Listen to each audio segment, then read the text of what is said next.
Sir ఏంటి ఇంకా హైదరాబాద్ మీకు కావాలా? ఇంకా కూడా 10 ఏళ్ల తర్వాత కూడా ఎందుకు ఇలాంటి ప్రకటనలు అంటే లీక్లు వదులుతున్నారు? అసలు ఇప్పుడు ఏమన్నా హైదరాబాద్ మీద ఆంధ్రప్రదేశ్ కి ఏమన్నా హక్కు ఉందా? నేను అంటే అడుగుతున్నా. జూలై ఇప్పుడు 2 10 దాకా సంవత్సరాలు ఉంది. ఉమ్మడి జూలై 2 రాజధాని దాకా ఉంది. ఉంది.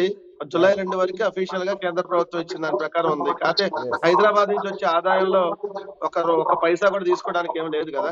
అవును. ఓన్లీ ఇక్కడ ఉన్నటువంటి భవనాలు వాడుకోవడానికి ఉంది. అవును. ఇక్కడ ఉన్నటువంటి భవనాలను మాత్రమే వాడుకోవడానికి ఆంధ్రప్రదేశ్ హక్కు ఉంది తప్ప అవును. హైదరాబాద్ నుంచి వచ్చేటటువంటి ఆదాయం ఏమన్నా ఒక రూపాయి ఏమన్నా వాడుకోవడానికి ఏమన్నా హక్కు ఉందా? ఏమన్నా ఓకే. ఒక రూపాయి ఏమన్నా ఆదాయం ఏమన్నా ఈ 9.5 సంవత్సరాలు ఏమన్నా ఆంధ్రప్రదేశ్ రాష్ట్ర ప్రభుత్వం తీసుకోవడానికి ఏమన్నా ఉందా? లేదు. మొన్న రాజ్యసభకు ఎన్నికైనటువంటి రెండోసారి, అంతకుముందు లోక్సభకు ఒకసారి ఎంపీగా ఎన్నికయ్యారు వైవి సుబ్బారెడ్డి గారు ఒంగోలు నుంచి. తర్వాత మొన్న ఇప్పుడు రాజ్యసభకి నామినేషన్ వేసినటువంటి ప్రక్రియలో మీడియా ప్రతినిధులతో మాట్లాడుతా విభజన చట్టానికి సంబంధించి రాజ్యసభలో మీరు ప్రస్తావిస్తారా, ఇంకా హామీలన్నీ పూర్తి కాలేదు కదా అని అడిగినటువంటి సందర్భంలో అవును 10 సంవత్సరాలు ఉమ్మడి రాజధానిగా ఉంది విభజన చట్టంలో. షెడ్యూల్ 9, 10 ఆస్తులు కూడా ఇంకా విభజన జరగలేదు. సో మరి రేపు జూన్ 2వ తారీఖు టర్మ్ అయిపోతుంది కాబట్టి దాన్ని మేము ఎక్స్టెండ్ చేయమని అడగడానికి అవకాశం ఉంటుంది అని చెప్పారు తప్ప దాన్ని ఏదో వక్రీకరించేసి హైదరాబాదే రాజధాని తర్వాత కూడా ఎక్స్టెండ్ చేస్తారు. ఏం చేయాలి తర్వాత ఎక్స్టెండ్ చేసుకొని? హ్మ్. ఏదైనా ఇప్పుడు విభజన చట్టంలో ఉన్న షెడ్యూల్ 9, 10 ఆస్తులు విభజన జరిగేదాకా ఓకే. దాని తప్ప హైదరాబాద్ ఇక్కడ మేమేం చేసుకోవడానికి లేదు కదా, మాకేం ఇక్కడ ఆదాయం రాదు కదా.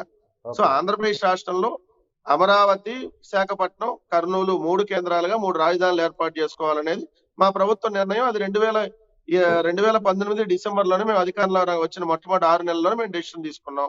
అవును. సో దాని ప్రకారం క్లియర్ గా ఉన్నాం, క్లారిటీగానే ఉన్నాం. దట్ న్యాయస్థానాల్లో అది పెండింగ్ లో ఉంది. బట్ ఇప్పుడు మనకి విభజన చట్టంలో ఇచ్చిన దాని ప్రకారం ఆస్తుల విభజన జరగలేదు కాబట్టి ఏదైతే ఆ షెడ్యూల్ 9, 10 ఆస్తుల విభజన జరగాలి. ఇంకా దాదాపు 1,40,000 కోట్ల ఆస్తుల విభజన ఇంకా జరగల. ఇరు రాష్ట్ర ప్రభుత్వాలు చర్చించుకొని ఆస్తులు అనేది ఏదైతే విభజన జరగాలి అది జరగలేదు. జరగనప్పుడు 6 నెలల్లో కేంద్ర ప్రభుత్వం పరిష్కరించాలి. అది జరగనప్పుడు 6 నెలలు ఓకే. పోయింది, 6 సంవత్సరాలు పోయింది, 10 సంవత్సరాలుగా వస్తా ఉంది. అది ఇంకా కాలేదు, అది పెండింగ్ లో ఉంది. ఓకే. అంతే తప్ప హైదరాబాద్ ఇప్పుడు తర్వాత ఒక 1 year 2 years ఒకవేళ ఎక్స్టెండ్ చేసినా చేయకపోయినా దాంట్లో వచ్చేటటువంటి నష్టం తెలంగాణకే నష్టం ఉండదు, తెలంగాణ ప్రాంత ప్రజలకే నష్టం ఉండదు, తెలంగాణ ప్రభుత్వానికి ఏం నష్టం ఉండదు, తెలంగాణ ఆదాయానికి ఏం నష్టం ఉండదు. సో ఇప్పుడు ఆల్రెడీ మేము భవనాలు ఖాళీ చేసి వెళ్ళిపోయి ఉన్నాం కదా. ఓకే. ఎందుకంటే చంద్రబాబు నాయుడు గారు ఓటుకు నోటు కేసు తర్వాత ఆల్రెడీ హైదరాబాద్ లో మనకు 10 సంవత్సరాలు ఇక్కడ హక్కు ఉంటే, ఇక్కడ బిల్డింగ్లు వాడుకునేటటువంటి అవకాశం ఉంటే అక్కడికి వెళ్ళి రెంట్లు కట్టుకుంటా, అక్కడికి వెళ్ళి అక్కడ అవతల మీకు ఇబ్రహీంపట్నం నుంచి ఈ అవతల వచ్చేటప్పటికి చిలకలూరుపేట దాకా, అవతల వచ్చేటప్పటికి ఏలూరు దాకా అనేక భవనాలని ఆంధ్రప్రదేశ్ రాష్ట్ర ప్రభుత్వం రెంట్కి తీసుకొని రెంట్లు పే చేస్తా ఉంది. నెల దాదాపు ₹1,00,00,000 రెంట్లు పే చేస్తా ఉంది నెల. అవును. అవును. సో ఇన్ని రెంట్లు పే చేస్తా ఉంటే సో ఆ రోజు మేము ఉన్నటువంటి హక్కుని చంద్రబాబు నాయుడు గారు వదిలేసుకొని వచ్చారు.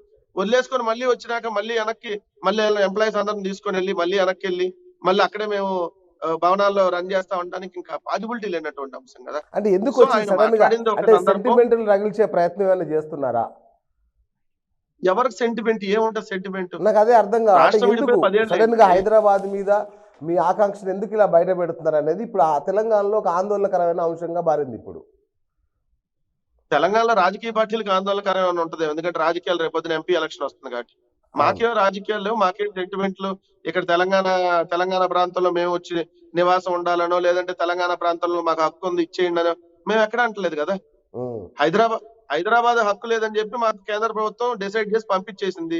అవును. అడ్డగోలుగా వెడగొట్టింది, అడ్డగోలుగా. ఎందుకంటే ఎక్కడైనా మెజారిటీ మైనారిటీ దాన్ని చూసిన మెజారిటీ ప్రజలు అంగీకరిస్తే విడగొడతారు. బట్ 25 ఎంపీలు ఆంధ్రప్రదేశ్ రాష్ట్రం, 17 ఎంపీలు తెలంగాణ రాష్ట్రం. 25 ఎంపీలు ఒప్పుకోలేదు, 17 మంది ఎంపీలు ఒప్పుకున్నారని చెప్పి విడగొట్టేశారు. విడగొట్టి అడ్డగోలుగా విడగొట్టినాక 10 ఏళ్ళు అయిపోయింది. ఇంక 10 ఏళ్ళు అయిపోయినాక వాళ్ళకి సెంటిమెంట్ ఏంది, మళ్ళీ మేము రగిల్చేదే ఉంది. అది అంటే ఓ సందర్భంలో మాట్లాడినటువంటి అంశం. దీన్ని ఏదో వక్రీకరించేసి ఇదేదో రాజకీయంగా వాడుకుంటారు. ఎంతంటే అసలు అంశం ఎందుకు ప్రస్తావించారో కూడా ఎవరు డిస్కస్ చేయట్లా. ఓకే. ఏ అంశం మీద వచ్చిందని. ఇదేదో మేము హైదరాబాద్ అంట మాకు హక్కుగా రమ్మని అడుగుతున్నామంట, ఇదే రాజధాని అన్నామంటే ఇది 4వ రాజధాని అని చంద్రబాబు నాయుడు గారు, ఇదే పర్మనెంట్ రాజధాని అని మేము అన్నామని ఎవరన్నారు? ఇవన్నీ మేమేం చెప్పలేదు కదా. ఉన్నది క్లియర్ గా 5వ రాజధాని కూడా అంశం తెర మీదకి వచ్చినప్పుడు వచ్చింది, తిరుపతి ప్రస్తావించాం. కూడా తెర మీదకి వచ్చింది. తిరుపతి దేనికి వచ్చింది? 5వ రాజధాని అంట తిరుపతి. చింతామోహన్ గారు నిన్న ప్రకటించారు. చంద్రమోహన్ గారు అంటే కాంగ్రెస్ పార్టీకి తరపున ఆయన 5వ రాజధాని ప్రకటించుకున్నాడా? 5వ రాజధాని మేము తరపున ఆల్రెడీ అసెంబ్లీలో మేము చట్టం తీసుకొని వచ్చాం. గవర్నర్ గారు దానికి ఆమోదం తెలిపారు. తర్వాత మళ్ళీ అది హైకోర్టుకి వెళ్ళింది, సుప్రీంకోర్టులో ఉంది. 3 ప్రాంతాల్లో సమానంగా అభివృద్ధి చెందాలనేది మా ఆకాంక్ష. ఓకే సో దాని ప్రకారం మేము కట్టుబడి ఉన్నాం. రైట్ అని క్లియర్ గా ఉన్నాం, క్లారిటీగా ఉన్నాం.